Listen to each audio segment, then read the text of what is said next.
ಇವತ್ತು very important ವಿಷಯದ ಬಗ್ಗೆ ಮಾತಾಡ್ತಿದ್ದೀನಿ.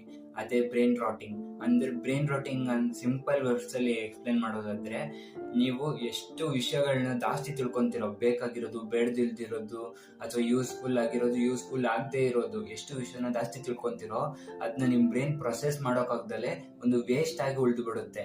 ಅದೇ ಬ್ರೈನ್ ರಾಟಿಂಗ್. ಅಂದ್ರೆ ನೀವು ಎಷ್ಟು ವಿಷಯನ ತಿಳ್ಕೊಂತ ಹೋಗ್ತಿರೋ ನಿಮ್ ಬ್ರೈನ್ ಕೂಡ ಅಷ್ಟೇ ಡಮ್ ಆಗಿ ಹೋಗ್ತಾ ಇರುತ್ತೆ. ಇದರಿಂದ ಏನಾಗುತ್ತೆ ಅಂದ್ರೆ ನಿಮ್ಮ ಪ್ರೊಡಕ್ಟಿವಿಟಿ ಪೂರ್ತಿ ಬಿದ್ದೋಗುತ್ತೆ.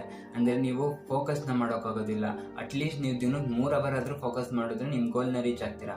ಆದ್ರೆ ನೀವು ಸೈನ್ಸ್ ನ ಪ್ರಕಾರ ಹೇಳೋದಾದ್ರೆ, ಸೈಂಟಿಫಿಕ್ ರಿಸಲ್ಟ್ ನ ಪ್ರಕಾರ ಬರೀ 8 ಸೆಕೆಂಡ್ ಅಷ್ಟೇ ನಾವು ಫೋಕಸ್ ಮಾಡ್ಬೋದಂತೆ.